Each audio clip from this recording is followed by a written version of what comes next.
In this video, we are going to look into sum number 14 of Standard 12's Summachi textbook. So, this sum is about forfeiture. It has reissue with the prorata. When prorata is there, obviously there is rejection. So, all the complications are there in this sum. So, one sum explains everything together, and in this particular sum, the forfeiture, the amount of shares forfeiture is different with the amount of shares reissued. So, that particular complication is also being adjusted in this particular sum. So, let's go into the sum. This sum is about Kanchan Limited. So, to remember who has all these complications is Miss Kanchan Limited. It has issued 50,000 shares. So the number of shares issued are 50,000 at rupees 10 each. So the face value of the share is going to be rupees 10. Now let's look into the split up. So the application, the allotment, first call and the final call. So application is rupees 1, allotment is rupees 5, and first call is rupees 2, and final call is rupees 2. So when you add it up, 5, 6 and 10. So only thing missing in the sum is the premium concept. So leaving out the premium, the other concept are being explained in the sum properly. So Kanchan Limited, they have issued 50,000 shares at 10 each. When I add up my split up, it is equal to the face value. So there is no premium in this particular sum. So further reading through, applications were received for 70,000 shares. So totally application received is 70,000 shares. So this particular 70,000 shares is going to be used in which journal entry? The journal entry relating to receipt of application, that is bank account data to share application. So next is going to be applications for 8,000 shares were rejected. So rejection or rejected number of shares are 8,000 shares. So that is pretty simple. And allotment was made proportionately towards the remaining application. So first let's find out how much of application was remaining. So if you compare and see, the issued was only 50,000, the received of application money is 70,000 shares. So the extra applications, so extra amount of applications received were 20,000. That is the difference between 50 and 70. So 20,000 shares were extra in the hands of Kanchan Limited. So out of the 20,000 shares, they are going to reject this 8,000 shares. So if they reject the 8,000 shares, the extra amount of shares are 12,000 shares. So these 12,000 shares are going to be adjusted towards the allotment known as prorata allotment. Right? So for the prorata, we are going to use 12,000 shares.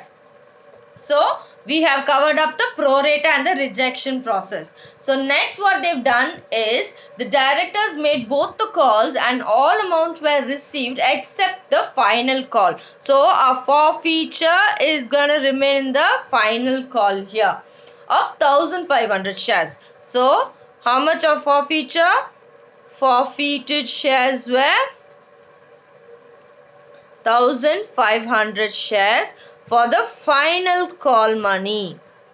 So after these 1,500 shares were forfeited, out of these 1,500 shares, the reissued shares were only 1,200. So out of 1,500, they have reissued only 1,200.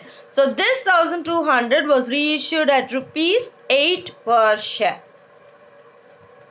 So when we are doing the share forfeiture and reissue, when we are doing the capital reserve, there is that small working note which has to be done during the sum. So first, now let's get into the journal entries one by one. Now let's look into the journal entries of Kanchan Limited. So the first entry I've set up for the application process alone. So the first I'm going to receive the application, that is bank account data to share application. So according to this sum, we are going to receive 70,000 applications. So the number of applications received from the public is 70,000 and the application value is 1 rupee. So 70,000 is going to be 70,000 rupees both on the debit and credit. So being application received. Next is I'm going to transfer the application to the capital. So the actual amount of shares issued by Kanchan Limited was only 50,000 shares. So that has to be used here. So 50,000 into 1 is 50,000 rupees.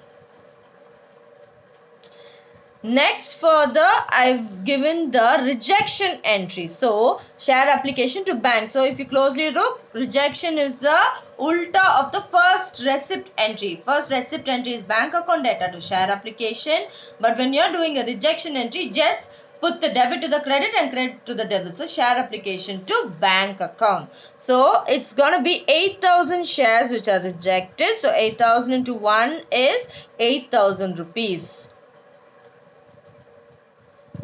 Next, we are moving on to the share application to share allotment. That is the original prorata allotment entry. So, this entry is a prorata allotment entry. So, prorata allotment, as we've already discussed. So, if you take a look, 70,000.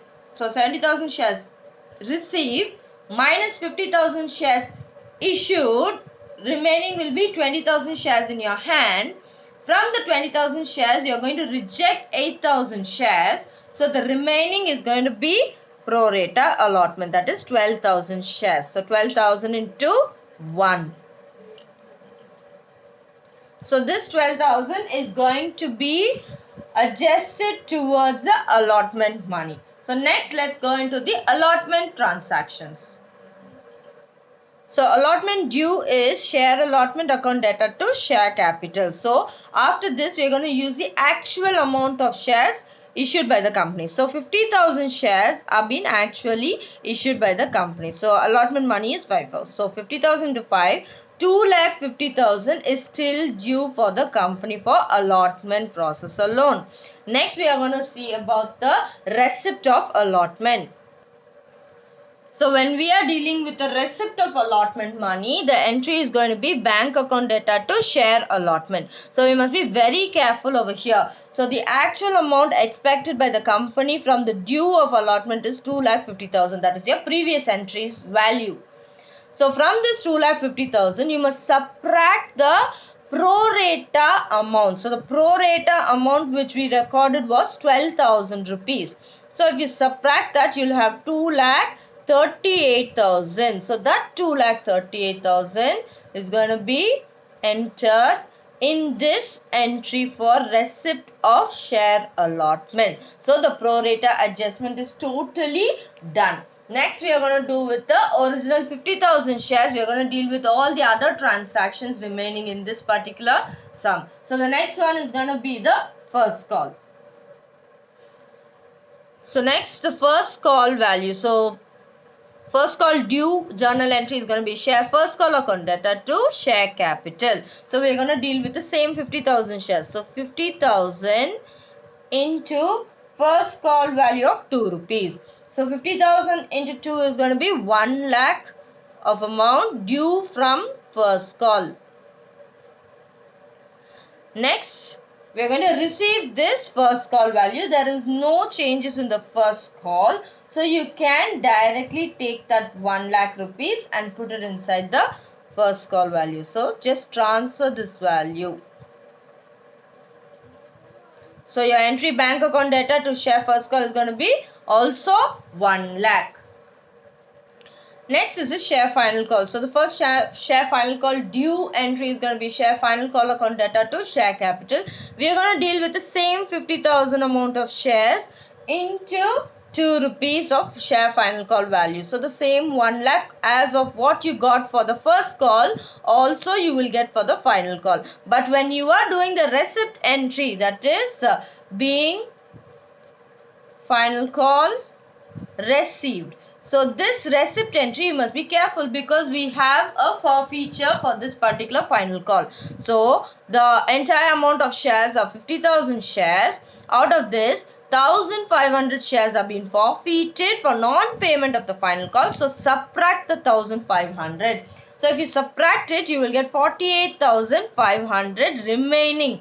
So this 48,500 has to be multiplied with 2 to get the final call value received. So if you multiply, you will get 97,000. So that 97,000 has to be entered in both the debit and credit columns. After this, we are going to deal with the share forfeiture, reissue and the capital reserve. So till here, the normal process of company accounts is over. Next is the forfeiture process. Now let's look into the forfeiture entry first. So the forfeiture entry is going to be share capital account data, to share final call account, to share forfeited. So 1,500 shares are being forfeited. So let me write the 1,500 for all the 3 items in that particular transaction. So 1,500 into the called up value of share is 10 rupees. Next, the final call value is 2 rupees. Lastly, the forfeiture value is going to be 8 rupees. So you can just multiply and write it. That is, I got this 8 by 10 minus 2. Or as you do it, 1,500 into 10 is going to be 15,000. That is my only debit. And the next 2 credits. So 1,500 into 2. 2 rupees is my final call, which I already know. So 1,500 into 2 is going to be 3,000. So this way, if I subtract 1,500 into 3 is going to be 12,000.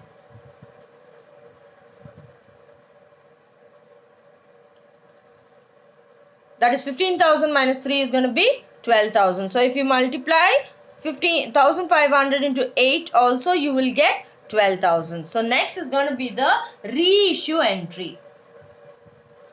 The reissue entry is going to be bank account data, shares forfeited account data to share capital. So here only 1,200 shares out of the 1,500, only 1,200 shares are being reissued. So write down the 1,200 for all the 3 items in the transaction. So 1,200 into, when it comes to bank, it has been reissued at 8 rupees. So 1,200 into 8 is going to be 9,600 in the debit. Next, share forfeited, I do not know, leave it out. Next, share capital. So my called up value is the same 10 rupees which you have already entered in the forfeiture. So 1,200 into 10, this is the only credit. So put that in the credit column. So 1,200 into 10 is going to be 12,000 rupees. So you can subtract over here and get the answer for share forfeited. So that is 2,400. But when you are doing a sum which the amount of shares forfeited is different from the amount of shares reissued, per value is very important. So subtract it. 10 minus 8 is 2 rupees is the per value. So next we are going to do the capital reserve with the working note. So before that you need to remember 3 items or 3 values, right? So firstly it's going to be the per value of the shares forfeited from the forfeiture entry. Next, the amount of shares forfeited, that is the number of shares forfeited, the number of shares reissued. I'm sorry. The next you're going to remember is the number of shares reissued, and the third one is the value of the shares reissued from the reissue entry. So using these 3 we are going to find out the capital reserve. So let's write down the capital reserve journal entry. So the reissue entry is shares forfeited account data to capital reserve. So the working note is going to be the number of shares reissued. So the number of shares reissued was 1,200. Next is per value of shares forfeited. So that is going to be 8 rupees. That is what we have circled in the previous thing. 1,200 number of shares reissued, per value of shares forfeited from the forfeiture entry. So we are going to multiply the 2. So if you multiply, you are going to get 9,600.